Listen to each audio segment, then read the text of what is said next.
Tonight at 10, RFK turnover to D.C. The stadium site almost back in the hands of the district. A surprise approval by U.S. lawmakers now on the president's desk. Cold and windy day across the DMV. How long will this last, and what could we expect for your Christmas day? I'll have more details coming up in your report. Plus, a tree crushes a home where authorities are responding to the significant damage in the DMV. Plus, the holiday travel rush, the mad dash to get home, how commuters are feeling, and the busiest days to prepare. Plus, protecting your privacy, a recent uptick in spam calls and texts, how to prevent problem messages from turning into real-life headaches. You're watching the station covering all of the DMV. This is DC News Now.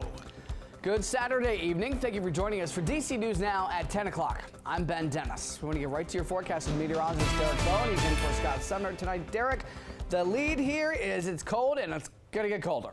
Very chilly indeed across the DMV. 32, in fact, is the current temperature, and that's supposed to be our high as we go into your Sunday. We have mostly cloudy skies for now. They may clear out sometime later as we head in towards the overnight, but northwesterly winds right now, 14 miles per hour, makes it feel as if that 32 feels more like 22 or so here in Washington. Other locations across the region are already dropping into the 20s, lower 20s in towards Hagerstown, mid-20s for Cumberland and Kaiser, upper 20s down the I-81 corridor from Martinsburg down towards Woodstock. So bitterly cold temperatures overnight, especially with the winds across the DMV. Gusts we're seeing upwards of 25 miles per hour, even some higher gusts, especially along the mountain ridges here in the DMV. Looking at the wind chills right now, we're ranging from 22 here in Washington down to 16 in Hagerstown.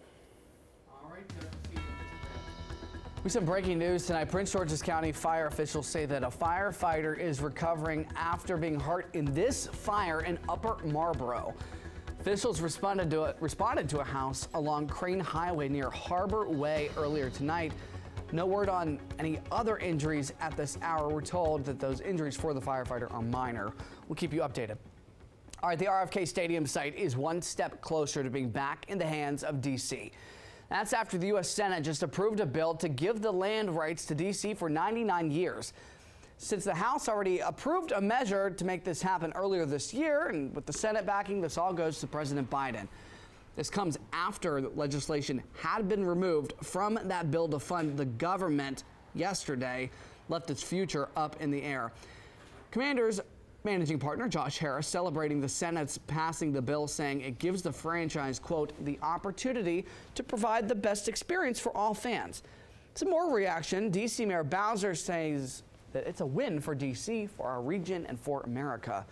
But Maryland Congressman Glenn Ivey coming out in opposition. Quote, federal taxpayers should not be required to subsidize an NFL stadium by offering a 99-year lease of the RFK campus for free. Adding, quote, that's not fair to the taxpayers, and it's not fair to Maryland because it undermines Maryland's chance to compete on a level playing field.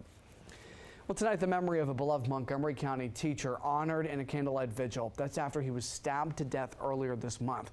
DC News Now's Dave Laval joins us live from Tacoma Park, where a vigil to honor his life just wrapped up earlier tonight. Dave, very emotional, especially from the victim's mother. Malik Lee excelled at basketball and played quite a bit of it here at Tacoma Piney Branch Park, which is why family and friends thought this would be the ideal spot to honor his memory. They braved the cold here to remember the 25-year-old. Police, or DC police, said someone killed Lee during the early evening hours of December 8th in the Adams Morgan neighborhood. Police found his body along Cincinnati Alley off Columbia Road near 17th Street. Lee had been stabbed. He taught at Highland Elementary School in nearby Silver Spring. And among those who spoke at tonight's service, Lee's mother, Althea. I lost my son. He was very loving. He was so much fun in my family. My heart is broken. And the search continues for Lee's killer. You're asked to contact D.C. police if you have any information. We're live in Tacoma Park, Maryland. Dave Laval, D.C. News Now.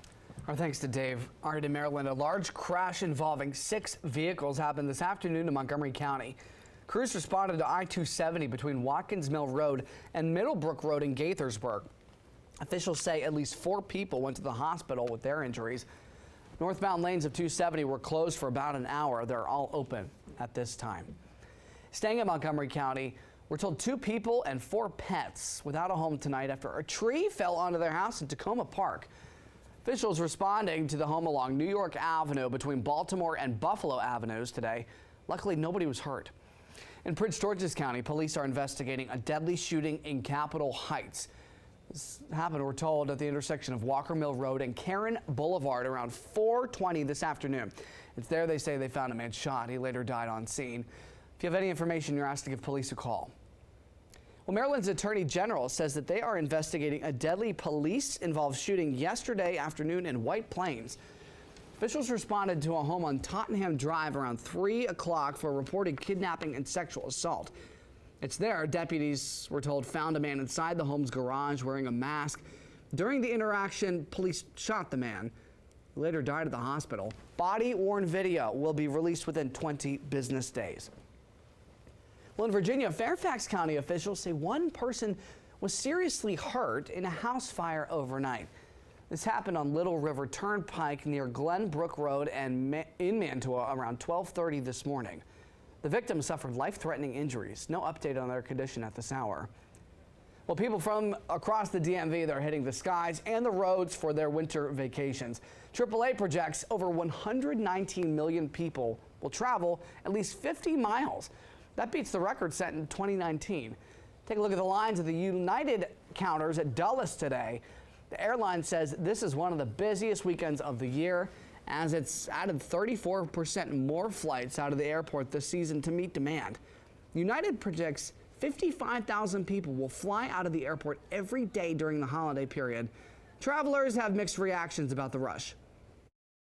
It is ridiculous today. It's too many people traveling, can't get anything done.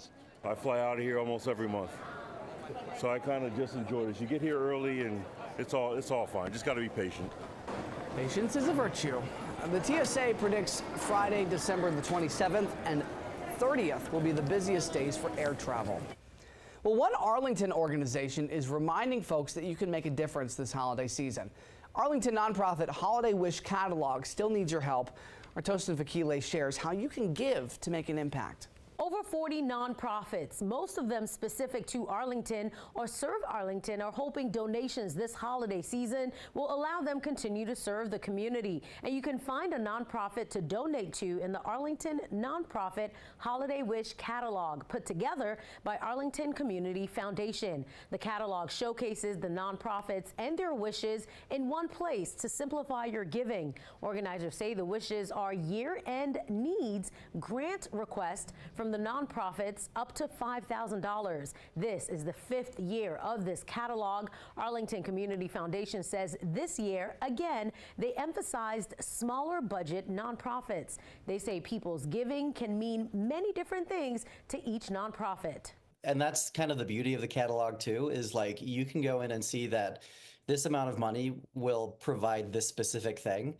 It will have this specific impact on this specific program for this specific nonprofit. Everything from the arts to serving refugee populations to mental health services to eating disorder services to children and youth development. So the impact is wide because what they do in our community has such a wide impact in the work that they do.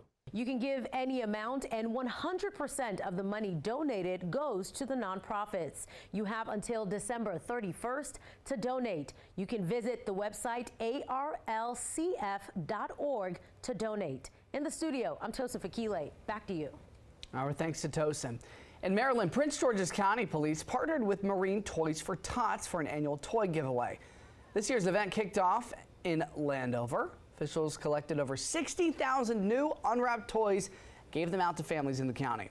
Another giveaway in the county, Lean on Us Child Care Center, teamed up with the Jamie Tyler Foundation for Kids in Need.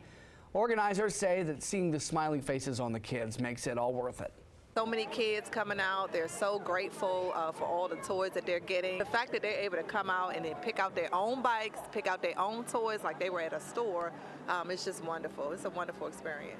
The smiles on the kids' faces, the joy that, just seeing them smile and the joy they have is amazing. Officials say the community came together to give over 150 kids in the community their special presents.